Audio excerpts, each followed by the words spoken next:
The clock strikes midnight, and the true terror begins. Tonight, we're navigating the chilling, unspoken rules of Monte Vista's night shift, where strange occurrences are just the beginning. Get ready for a suspenseful journey into the dark, as we uncover what really goes bump in the night, and why some shifts are best left unfinished. My name is Daniel Harmon, and I never believe in the supernatural. I was the kind of person who laughed at ghost stories and dismissed unexplained phenomena as tricks of the mind or simple coincidence. That skepticism made me the perfect candidate for the night security position at Monte Vista Industrial Complex. At least, that's what the hiring manager told me during my interview. Looking back now, I understand why he smiled when he said it. He knew exactly what awaited me behind those doors. And he knew that my disbelief would shatter like glass against concrete before the sun rose. The job posting appeared on my screen at the perfect moment. I had been unemployed for 3 months, watching my savings dwindle while sending out application after application into the void. The position offered double the standard security guard salary, required no prior experience, and only demanded that I work the midnight to 8 a.m. shift. In my desperation, I never stopped to question why such a seemingly simple job paid so generously. Desperation has a way of blinding us to red flags that would otherwise scream at us to run in the opposite direction. My first night began with a drive through the outskirts of the city, past the industrial district where warehouses sat like sleeping giants in the darkness. The navigation system guided me down increasingly narrow roads until I turned onto a gravel path that seemed to swallow my headlights. The Monte Vista Industrial Complex emerged from the darkness like a monument to decay. The main building stretched 6 stories high, its windows dark and lifeless except for a single light burning on the ground floor. The exterior paint had long since faded to a sickly gray, and the concrete steps leading to the entrance were cracked and worn from decades of use. I parked my car in the empty lot, and the silence that greeted me when I cut the engine was unlike anything I had ever experienced. It wasn't just quiet. It was the complete absence of sound. No crickets chirping, no distant traffic, not even the whisper of wind through the dead grass that surrounded the property. I sat in my car for a full minute, my hand frozen on the door handle, as something deep in my brain screamed at me to turn the key and drive away. But I thought of my overdue rent, my empty refrigerator, and the stack of bills waiting on my kitchen counter. I pushed the feeling aside and stepped out into the night. The security booth sat just inside the main entrance, a small glass enclosure barely large enough to hold a desk, a chair, and the ancient monitoring equipment that lined the back wall. The previous guard had already left, his departure so swift that the chair was still spinning slightly when I entered. On the desk sat a worn leather folder, its surface cracked and peeling with age. A sticky note attached to the front read simply, "Read everything. Follow every rule. No exceptions."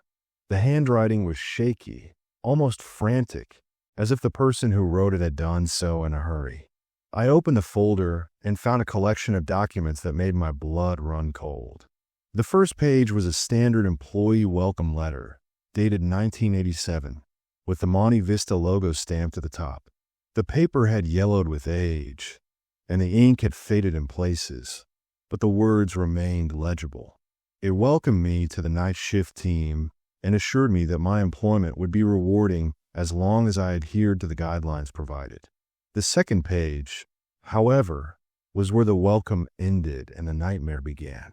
The rules were handwritten in multiple different styles, suggesting they had been added over the years by various guards. Some entries were neat and precise, while others were scrawled hastily, the letters running together as if the writer had been in a panic. Rule number 1 stated that all monitors must be checked every 30 minutes, but under no circumstances should I look directly at monitor 7 for more than 3 seconds. The screen would show things that weren't there, things that could follow you home if you gave them enough attention. I laughed nervously at this, assuming it was some kind of hazing ritual for new employees. Rule number 2 instructed me to ignore any knocking on the security booth glass between 2 and 3 a.m. According to the note, the knocking would sound urgent, sometimes even desperate, but opening the door or acknowledging the source would invite something inside that didn't know how to leave. I felt the first genuine stirring of unease in my stomach as I read this, but I continued down the list, my morbid curiosity overpowering my growing discomfort. The third rule was perhaps the most unsettling of all. If I heard footsteps in the hallway leading to the booth, I was to count them carefully. Human footsteps, the rule explained, always came in pairs. If the footsteps numbered odd, I was to turn off all the lights in the booth, close my eyes, and remain perfectly still until they passed. The rule didn't explain what would happen if I failed to comply, and somehow that absence of explanation made it infinitely more terrifying. I continued reading through rules about never entering the basement after midnight, about avoiding the 4th floor entirely unless accompanied by another living person, and about the importance of leaving exactly at 8 a.m. regardless of what I might see or hear begging me to stay. By the time I reached the final page, my hands were trembling. The last rule was written in red ink that had faded to a rusty brown color over time. It simply stated, "If you see yourself walking down the hallway, do not follow. Do not speak to it. Do not let it see you looking."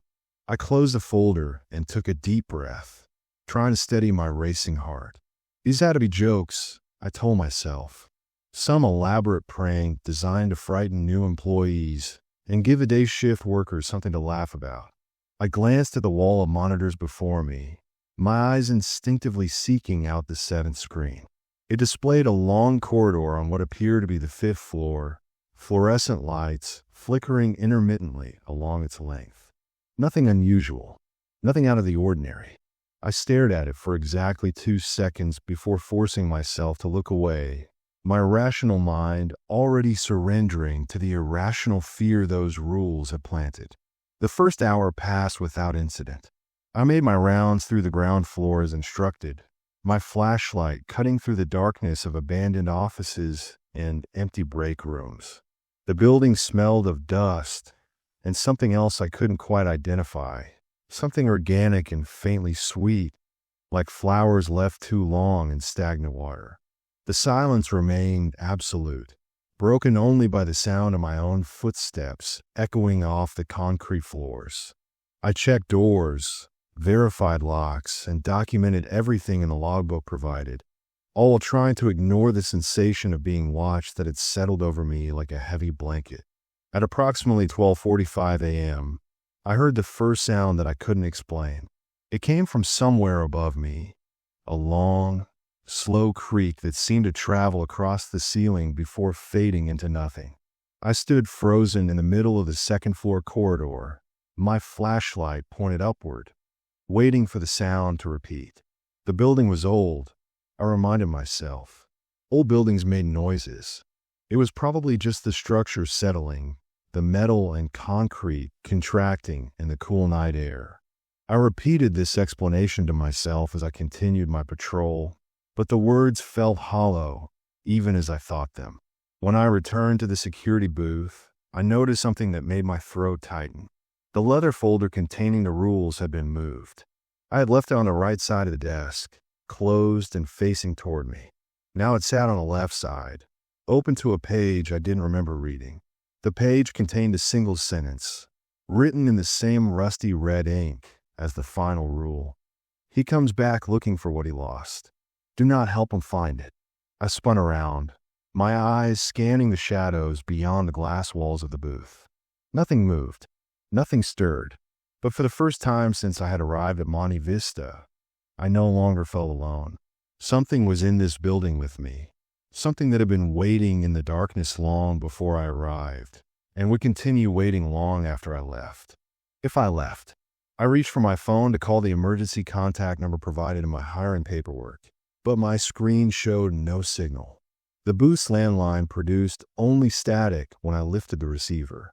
I was isolated, cut off from the outside world, trapped in a building that seemed to grow darker with each passing minute. And somewhere in that darkness, something had begun to move. The night shift at Monte Vista had truly begun, and I was about to learn that some rules exist for reasons we were never meant to understand. The static on the landline continued for several seconds after I replaced the receiver, a crackling hiss that seemed almost alive in its persistence. I checked my phone again, turning it off and on in the desperate hope that a signal might appear, but the device remained stubbornly disconnected from the outside world. The clock on the wall showed 1:15 a.m. I had nearly 7 hours remaining until my shift ended, and already the building felt like a cage closing around me. I forced myself to focus on a routine. The employee handbook, buried beneath the strange rules in the leather folder, outlined a specific patrol schedule that I was expected to follow.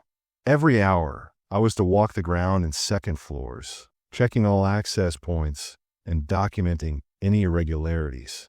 The third floor was optional, to be checked only if something appeared unusual on the corresponding monitors. The fourth and fifth floors were not to be entered under any circumstances during the midnight to 6 a.m. window. The basement was mentioned only once, in a footnote that stated all basement access had been permanently sealed following an incident in 1992. I completed my 1 a.m. patrol without encountering anything out of the ordinary. The second floor remained silent, its empty cubicles standing like monuments to a workforce that had long since departed. Faded motivational posters still hung on the walls, their cheerful slogans rendered ironic by the building's current state of decay.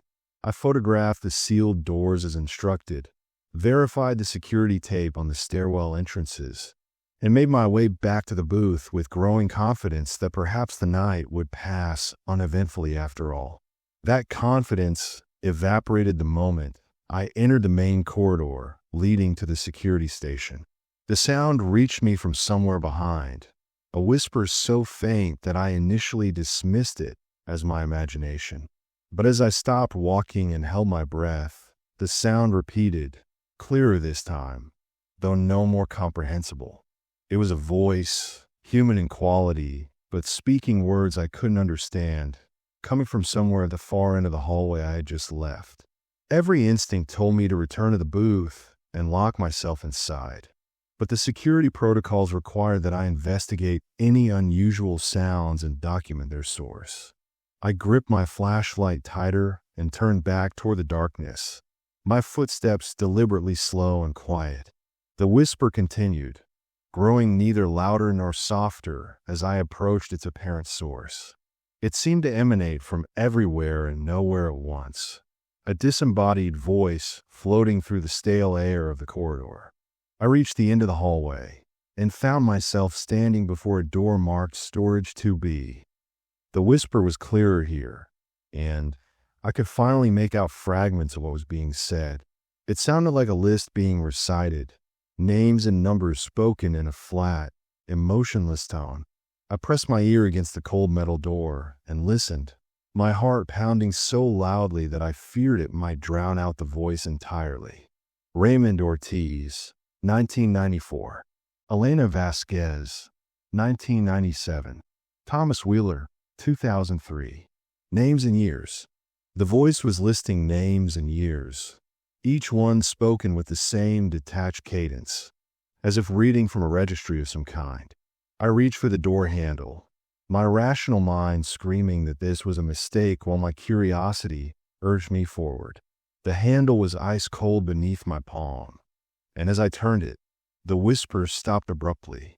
The storage room was empty except for a few overturned boxes and a layer of dust so thick that my footsteps left clear prints as I entered. My flashlight swept across the walls, illuminating graffiti that someone had attempted to paint over years ago. Most of it was illegible, but one phrase remained partially visible near the back corner. They remember what you forget. I stood in the center of the room, trying to process what I had heard and reconcile it with the obvious emptiness around me. The whisper had been real. I was certain of that, but there was no one here, no speaker hidden in the corners, no explanation for the voice that had led me to this forgotten space. I was about to leave when my flashlight beam caught something on the floor near the far wall. It was a photograph, face down, its edges yellowed and curling with age. I picked it up and turned it over, and what I saw made my blood freeze in my veins. The photograph showed a group of people standing in front of the Monte Vista building, their faces arranged in formal rows like a company portrait. But every single face had been scratched out, gouged from the photograph with something sharp, leaving only ragged holes where eyes and mouths should have been. Except for one, in the bottom right corner. One face remained untouched. It belonged to a man in a security uniform, his expression blank and his eyes staring directly at the camera with an intensity that seemed to transcend the boundaries of the photograph. Written beneath his image, in the same rusty red ink I'd seen in the rulebook, was a single word: waiting. I shoved the photograph into my pocket and fled the storage room, my composure finally crumbling as the reality of my situation sank in. Something was wrong with Monte Vista, something that went beyond creaky floors and overactive imaginations. The building had a history, a dark and buried history that the rules in that leather folder only hinted at. And somehow, impossibly, I had become part of that history the moment I stepped through the front door. When I returned to the security booth, the monitors were displaying something that hadn't been there before. On screen 7, the one I had been warned not to look at for more than 3 seconds, a figure stood in the middle of the 5th floor corridor. It was too far from the camera to make out clearly, but its posture was wrong, its proportions somehow off in a way that my brain struggled to process. I tore my eyes away after 2 seconds, my hands shaking as I reached for the logbook. The previous entries in the log dated back several weeks, each one written in a different handwriting. Most were routine observations about quiet nights and uneventful patrols. But as I flipped back further, the entries became stranger, more disturbing. One guard had written, "Saw my reflection in the 5th floor window, but I was on the ground floor at the time." Another had documented, "The basement door was open this morning. It's been sealed for 30 years. Did not investigate." The entry that chilled me most was dated just 2 nights before my first shift. It was short, barely a sentence, written in letters that grew smaller and more cramped toward the end, as if the writer had been losing control. "He found me in the booth. He knows my name. I can hear him breathing even now." There was no entry for the following night. The pages for that date had been torn from the logbook, leaving only ragged edges where they had once been bound. I looked up from the logbook and checked the clock.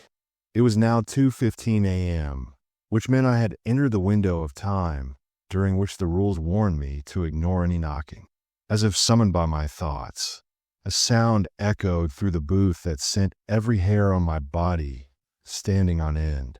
3 sharp raps on the glass behind me, deliberate and measured, coming from the side of the booth that faced the darkened interior of the building. I did not turn around. The rules had been explicit about this. I kept my eyes fixed on the monitors before me, watching my own reflection in the glass screens, and waited for the knocking to stop. But it didn't stop. It continued, growing more insistent with each passing second, the rhythm changing from patient to desperate. Then a voice joined the knocking, muffled by the glass, but unmistakably human in its pitch and tone. "Please," the voice said. "Please let me in. I've been out here so long. I just want to come inside where it's warm." The voice sounded young, frightened, and achingly sincere. Every fiber of my being wanted to turn around, to see who was speaking, to help them if I could. But something held me in place, something deeper than the rules I had read, a primal instinct that recognized the voice for what it truly was. A lure, a trap, something wearing the sound of humanity like a mask. The knocking stopped at exactly 3 a.m. The silence that followed was somehow worse than the noise had been. I finally allowed myself to turn around, my movements slow and deliberate, dreading what I might see pressed against the glass. But the booth was surrounded only by darkness. Whoever or whatever had been knocking was gone, retreated back into the shadows from which it had emerged. I checked the monitors again and felt my stomach drop. The figure on screen 7 had moved. It was closer now, standing at the far end of the corridor, facing the camera directly. And though the image was grainy and distorted by years of degraded equipment, I could swear that it was smiling. The hours between 3 and 4 a.m. stretched like an eternity. I sat in the security booth with my back pressed firmly against the wall, positioning myself so that I could see the glass on all sides while keeping my eyes carefully averted from monitor 7. The figure on that screen had continued its inexorable advance. Each time, I dared to glance appearing closer than before, though I never witnessed its actual movement. It was as if the thing existed between moments, sliding forward only when unobserved. At 3:27 a.m., the lights began to fail. It started with a subtle flicker in the corridor, just outside the booth, a momentary dimming that I might have attributed to faulty wiring. But the flicker repeated, and then it spread, traveling down the hallway like a wave until the entire ground floor was plunged into intermittent darkness. The emergency lights kicked on, bathing everything in a sickly red glow that transformed familiar shadows into threatening shapes. I reached for the maintenance panel mounted on the wall beside the desk, searching for the circuit breaker controls that should have restored full power. The panel was locked, its keyhole crusted with rust, and the master key I had been provided didn't fit. I was trapped in a building that seemed determined to swallow what little light remained, with no way to restore the illumination that represented my only defense against the growing darkness. The temperature in the booth dropped sharply. I could see my breath now, small clouds of vapor escaping my lips with each exhale. The cold penetrated my uniform jacket and settled into my bones, a deep chill that no amount of movement could shake. I pulled my arms close to my chest and tried to focus on the monitors, searching for any explanation for the power fluctuations, but the screens themselves had begun to distort, their images fracturing into static-filled fragments. A door slammed somewhere above me. The sound was so sudden and so loud that I nearly fell from my chair, my heart lurching painfully in my chest. I stared at the ceiling, waiting for the sound to repeat, but the building had returned to its oppressive silence. After several long moments, I forced myself to check the monitor for the second floor, the area directly above the security booth. The camera showed only an empty hallway, its fluorescent lights still functioning, their steady glow a stark contrast to the chaos below. I should have stayed in the booth. Every rule, every warning, every instinct screamed at me to remain inside that glass enclosure until morning. But the slam had sounded too deliberate to ignore, too precise to be the random settling of an old building. Someone or something had opened a door and let it fall closed with enough force to echo through the entire structure. If there was another person in the building, perhaps a trespasser or a vagrant seeking shelter, I had a responsibility to investigate. I grabbed my flashlight and stepped out of the booth, immediately regretting my decision as the cold wrapped around me like a physical presence. The emergency lights cast long, angular shadows across the floor, creating the illusion of movement in every direction. I made my way toward the stairwell, each step deliberate and measured, listening for any sound that might indicate I was not alone. The stairwell door was open. I distinctly remembered checking it during my previous patrol, verifying that it was closed and secured as required by protocol. Now it stood ajar, a black rectangle leading up into the unknown depths of the building. The security tape I had placed across the threshold had been torn, its ragged ends dangling in a non-existent breeze. I should have turned back. I know that now with absolute certainty. But something compelled me forward, a force I couldn't name and couldn't resist, drawing me up the stairs toward whatever waited above. The flashlight beam trembled in my grip as I ascended, its light seeming weaker with each step, as if the darkness itself was feeding on its power. The second floor appeared normal at first glance. The hallway stretched before me exactly as it had during my earlier patrols, its rows of cubicles and office doors unchanged. But as I walked deeper into the floor, I began to notice small details that felt fundamentally wrong. The posters on the walls had changed. The cheerful slogans I had photographed just hours earlier had been replaced by different messages, phrases written in languages I didn't recognize, their letters twisted and angular in ways that hurt to look at directly. I stopped in front of one poster and forced myself to examine it closely. The image showed a group of people gathered around a conference table, but their faces were wrong, their features arranged in configurations that no human face should possess. Eyes where mouths should be, mouths split vertically down the center, hands emerging from foreheads like antlers. And at the head of the table, presiding over this grotesque assembly, sat a figure in a security uniform identical to my own. A phone began to ring. The sound was so unexpected in the silence that I nearly screamed, my flashlight falling from my grip and clattering across the floor. The ringing was coming from one of the cubicles nearby, a harsh, metallic sound that seemed to vibrate through my skull. I retrieved my flashlight and approached the cubicle slowly, dreading what I might find. The desk inside was covered in papers, each one filled with the same sentence repeated thousands of times in increasingly erratic handwriting. Do not answer, do not answer, do not answer.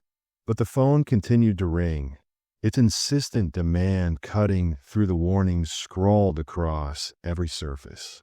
I reached for the receiver, my hand moving against my will, and brought it to my ear. Static.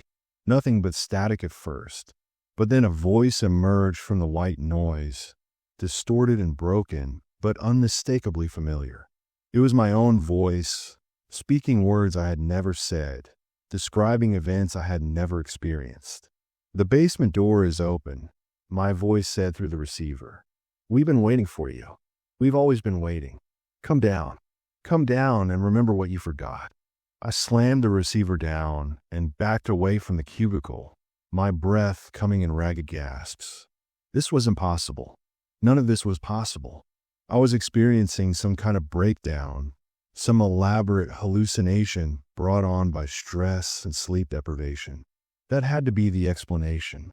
The alternative was too terrifying to contemplate. I ran back to the stairwell, no longer caring about stealth or protocol, wanting only to return to the relative safety of the security booth. But when I reached the door, I found it closed. Not just closed, but sealed, the metal frame fused to the wall as if it had never been designed to open. I pounded on the door with my fists, screaming for help that I knew would never come, until my hands were bruised and bleeding. A sound behind me made me spin around. Footsteps. Slow, deliberate footsteps approaching from the far end of the corridor. I pressed my back against the sealed door and listened, my heart hammering so loudly that I could barely hear anything else. The footsteps drew closer, their rhythm steady and unhurried. 1, 2, 3, 4, 5. 5 footsteps, an odd number. The rule flashed through my mind with terrible clarity. If the footsteps numbered odd, I was to turn off all lights and remain perfectly still. I fumbled with my flashlight, my fingers slick with blood, and finally managed to switch it off. The corridor plunged into absolute darkness, and I closed my eyes, pressing myself against the door, praying to any god that might listen. The footsteps stopped directly in front of me. I could feel something there, a presence hovering just inches from my face, its breath cold against my skin. It smelled of dust and decay, and something sweeter, something that reminded me of the scent I had noticed when I first entered the building. Flowers left too long in stagnant water. I can see you. A voice whispered directly into my ear. I've always been able to see you, even when you close your eyes. I didn't move. I didn't breathe. I didn't exist in that moment as anything more than a statue of flesh and terror, waiting for the end that seemed inevitable. But the end didn't come. Instead, the presence simply faded withdrawing back into the darkness from which it had emerged, leaving me alone and trembling against the sealed stairwell door. When I finally opened my eyes, the door behind me swung open easily. The stairs lay before me, empty and silent, as if nothing had ever blocked my path. I descended on shaking legs, my mind struggling to process what I had just survived, knowing that the night was far from over and the worst was yet to come. I returned to the security booth at 4:47 a.m., my hands still trembling from the encounter on the second floor. The monitors had stabilized during my absence, their screens now displaying clear images of the building's various corridors and rooms, all except Monitor 7, which showed only static, a swirling vortex of white noise that seemed to pulse with an almost organic rhythm. I collapsed into the chair and tried to steady my breathing, focusing on the simple act of inhaling and exhaling until my heart rate began to slow. The cold that had permeated the booth earlier had dissipated, replaced by a warmth that felt almost comforting in contrast. But something else had changed while I was gone. The leather folder containing the rules lay open on the desk, turned to a page I had never seen before. The page was covered in photographs, dozens of small, passport-sized images arranged in neat rows, each one showing a different face. Men and women of various ages, all wearing the same security uniform I now wore, all staring at the camera with expressions that ranged from bored indifference to barely concealed terror. Beneath each photograph was a name and 2 dates. The first date, I realized with growing horror, marked the beginning of their employment at Monte Vista. The second date marked something else entirely. I scanned the photographs, searching for any face I might recognize, and stopped when my eyes fell on an image near the bottom of the page. The photograph showed a man in his early 40s, his hair graying at the temples, his eyes reflecting a weariness that seemed to transcend physical exhaustion. I recognized him immediately. It was the face from the photograph I'd found in Storage 2B, the only face that hadn't been scratched out, the one marked with the word waiting. His name was Victor Delgado. His employment began on March 15th, 1992, and his second date was blank. No end date, no termination, just an empty space where closure should have been. I stared at that blank space for a long moment, trying to understand its significance, when a sound from Monitor 7 made me look up. The static had cleared. The screen now showed the 5th floor corridor in perfect clarity, its image sharper than any of the other cameras should have been capable of producing. And, standing at the end of the corridor, directly facing the camera, was Victor Delgado.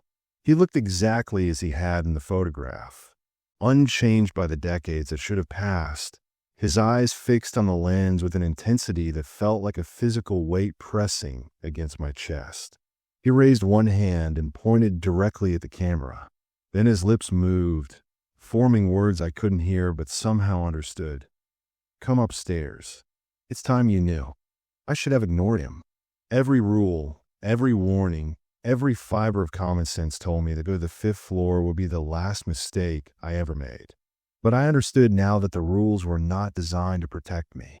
They were designed to delay, to prolong, to give whatever haunted this building more time to claim its prey.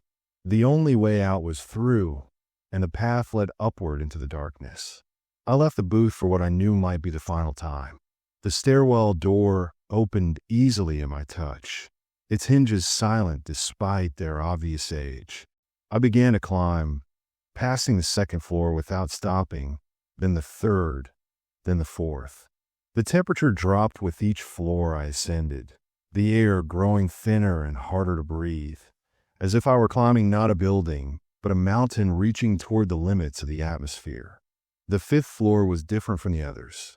The walls here were bare concrete, unpainted and unmarked, their surfaces smooth and cold to the touch. The fluorescent lights that had illuminated the lower floors were absent, replaced by a faint luminescence that seemed to emanate from the walls themselves. I walked down the corridor, following the path I had seen on Monitor 7, knowing that Victor Delgado waited for me at the end. He stood exactly where the camera had shown him, his form solid and real despite everything I understood about the boundaries between the living and the dead. He wore the same uniform as the photograph, the same uniform as me, its fabric pristine despite the impossibility of its preservation. His eyes met mine as I approached, and I saw in them a sadness so profound that it made my own fears seem trivial in comparison. "You came," he said, his voice carrying no accusation, only a weary acceptance. "They always come eventually, the ones who make it this far." I found my voice, though it emerged as barely more than a whisper. "What is this place? What happened here?" Victor turned and began walking down the corridor, gesturing for me to follow. Monte Vista was built in 1962 as a manufacturing facility. Electronics, mostly. Government contracts. But the building was constructed on ground that should have been left undisturbed. Ground that had been used for things that predate the city, predate the country, predate any civilization you would recognize. We reached a door at the end of the corridor, its surface marked with symbols that seemed to shift and writhe when I looked at them directly. Victor placed his hand on the door, but didn't open it. In 1992, a group of employees discovered what lay beneath the basement. They thought they could control it, harness it, use it for their own purposes. They were wrong. What they awakened consumed them, absorbed them into something larger and hungrier than they could have imagined. I was the security guard on duty that night. I was the one who sealed the basement door. And I was the one who made the bargain that has kept this place contained ever since. "What bargain?" I asked, though part of me already knew the answer. Someone has to watch. Someone has to follow the rules. Someone has to stand between what lies below and the world above. The rules you read were written by the guards who came before me, each one learning through terrible experience what was necessary to survive the night. But survival was never guaranteed, only postponed. Victor opened the door, and beyond it I saw something that my mind refused to fully comprehend. A void, an absence, a hungry emptiness that stretched beyond the physical dimensions of the building, infinite in its depth and filled with shapes that moved through the darkness like fish through water. And at the center of the void, bound by chains of light that flickered and pulsed, was something that had once been human, but had long since become something else entirely. "That's what happens to the guards who break the rules," Victor said quietly. "They become part of the feeding. Their consciousness is absorbed, their memories devoured, their essence converted into fuel for something that has been waiting since before the stars were born. I've been fighting it for 30 years, maintaining the barriers, reinforcing the seals. But I'm tired now, so tired, and it's time for someone new to take my place." I backed away from the door, understanding flooding through me with the force of a physical blow. "No, I won't do it. I won't stay here." Victor's expression didn't change. "You don't have a choice. You crossed the threshold. You read the rules. You saw what the monitors showed. The moment you entered Monte Vista, you became part of its system. The only question now is what role you'll play." The void beyond the door began to pulse, its rhythm matching the beating of my heart. The shapes within grew more distinct, more defined, and I realized with horror that I recognized some of them. The faces from the photographs, the names from the whispered list, the guards who had come before, their consciousness still intact, still aware, still screaming in silence as they were slowly digested by the darkness. I ran. I didn't care about the rules, didn't care about the protocols, didn't care about anything except putting as much distance as possible between myself and that impossible doorway. The corridor seemed to stretch before me, its length multiplying with each step I took. But I kept running, kept pushing forward, refusing to accept that escape was impossible. The stairwell doors were sealed. Every window I passed was covered with bricks that hadn't been there before. The building was transforming around me, reshaping itself into a prison designed specifically for my captivity. I reached the ground floor and found the main entrance replaced by a solid wall, its surface warm and pulsing like living flesh. Victor's voice echoed through the corridor behind me. There's no way out. Not until morning. Not until you make your choice. Guard or food. Watcher or watched. The decision is yours, but choose quickly. The sun rises in less than 3 hours, and when it does, the boundary will seal. Whatever side you're on at that moment is where you'll remain forever. I pressed my back against the wall that had once been a door and slid to the floor, my legs finally giving out beneath me. The building groaned around me, its structure shifting and settling, as if it were a living thing adjusting to accommodate its newest prisoner. And somewhere in the darkness above, something began to descend the stairs, its footsteps echoing through the empty halls like the ticking of a clock counting down to an inevitable end. The hours between 5 a.m. and dawn became a battleground of will and terror. I huddled in the corner where the security booth had once stood, though the booth itself had vanished along with everything else that might have offered protection. Victor Delgado's words echoed through my mind, and each repetition carried the weight of absolute truth. Guard or food, watcher or watched. Those were my only options, and time was running out. The thing descending the stairs had grown closer with each passing minute, its form visible now in the dim glow that permeated the building. It was not Victor, though it wore his face. This creature was something older, something that had learned to mimic human features the way a predator learns to imitate the calls of its prey. Its movements were wrong, too fluid, too angular, as if it were operating a human body, without fully understanding how the mechanisms were supposed to work. I pressed myself deeper into the corner and watched as the creature reached the bottom of the stairs. It paused there, its head tilting at an impossible angle, and sniffed the air like an animal tracking a scent. Then it turned toward me, and the face that had once belonged to Victor Delgado split into a smile that contained far too many teeth. "You're still here," the creature said, its voice a chorus of tones layered over one another, some human and some definitely not. "Good. The stubborn ones always taste better. More substance, more resistance. The feeding goes on longer when the prey refuses to accept its fate." I found my voice, though it emerged as a croak barely above a whisper. Victor said I had a choice. Guard or food. That's what he said.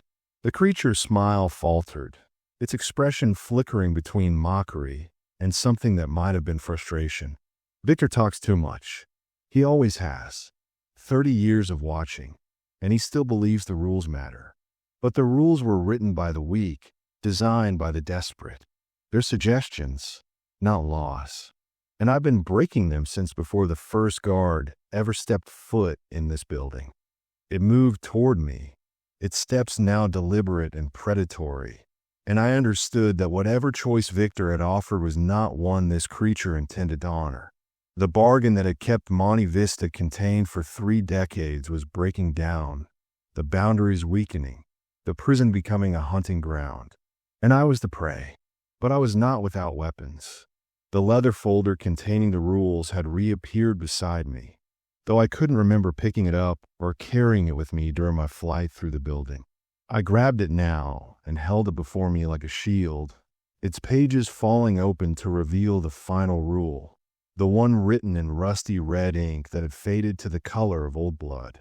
If you see yourself walking down the hallway, do not follow. Do not speak to it. Do not let it see you looking. The creature stopped. Its smile vanished entirely, replaced by an expression that approached something like fear. It turned its head, looking behind it at the empty corridor, and I understood. The rule wasn't about me. It had never been about me. The rule was about it. Another figure emerged from the darkness at the far end of the hall. It was identical to the creature before me in every way, wearing the same face, the same uniform, moving with the same wrong fluidity. But there was something different about this one, something that made the first creature recoil with what could only be described as genuine terror. "You can't be here," the first creature hissed. "You're supposed to be bound, chained, contained in the void with all the others." The second figure didn't respond. It simply continued its slow advance, its empty eyes fixed on its duplicate with the intensity of absolute hunger. And I realized that the horror of Monte Vista was not a single entity, but a multitude, a collection of absorbed consciousnesses that had somehow fractured into competing fragments, each one fighting for dominance within the building's twisted ecosystem. The first creature turned and fled, scrambling up the stairs with a speed that defied its earlier predatory patience. The second creature followed without haste, knowing perhaps that time was meaningless within these walls, that the chase could continue for hours or days or years without resolution. And I was left alone in the darkness, the folder still clutched in my trembling hands. The first rays of sunlight broke through a crack in the wall that hadn't existed moments before. The light spilled across the floor like liquid gold, and wherever it touched, the corruption of Monte Vista seemed to retreat. Walls became walls again. Doors reappeared in their proper places. The building reassembled itself around me, returning to something that approximated normalcy, though I knew the transformation was temporary at best. I ran for the entrance the moment it materialized. The main door was still locked, but a window beside it was open, its glass shattered from within. I climbed through without hesitation, cutting my hands on the jagged edges, not caring about the pain, because the pain meant I was still alive, still human, still capable of escaping this nightmare. The parking lot was bathed in early morning light. My car sat exactly where I had left it, its surface covered in a fine layer of dust that suggested far more time had passed than a single night. I fumbled with my keys, dropped them twice, finally managed to unlock the door and throw myself inside. The engine started on the first try, and I reversed out of the lot so quickly that my tires left marks on the gravel. I didn't stop driving until I was 3 counties away, until the sun was fully risen and the memories of the night had begun to take on the quality of a fever dream. I pulled into a rest stop and sat in my car for nearly an hour, trying to process what I had experienced, trying to convince myself that it had all been some elaborate hallucination. But the cuts on my hands were real. The photographs in my pocket were real. And the knowledge that Victor Delgado was still trapped in that building, still watching, still waiting for someone to take his place, was the most real thing of all. I never went back to Monte Vista. I never collected my final paycheck. I never even called to quit. I simply disappeared from their records as completely as I could manage, changing my phone number, moving to a different city, doing everything in my power to sever any connection between myself and that cursed building. But the nightmares didn't stop. Every night, I saw the void. Every night, I heard Victor's voice telling me about choices and consequences. And every night, I woke up with the absolute certainty that something was watching me from the corner of my room, waiting for me to fall back asleep so it could resume its patient observation. If you're listening to this, if you made it this far into my account of what happened at Monte Vista, I need you to understand something. The building is still there. The night shift position is still being posted.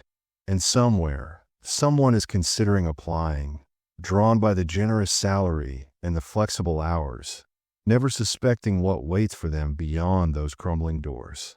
Don't do it. Don't answer that job posting. Don't drive out to the industrial district to see the building for yourself. Don't think for a moment that your skepticism will protect you, because I was a skeptic too, and my skepticism shattered like glass against what I encountered in those halls. Monte Vista doesn't just employ night guards.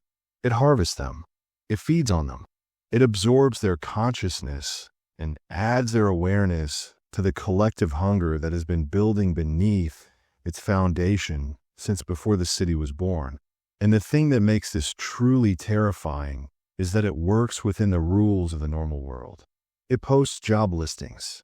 It conducts interviews. It signs paychecks. It operates just like any legitimate employer, except that its employees never leave. I don't know why I survived. Maybe the creatures were too busy fighting each other to finish claiming me. Maybe Victor's bargain extended further than he realized, offering protection to anyone who read the rules completely.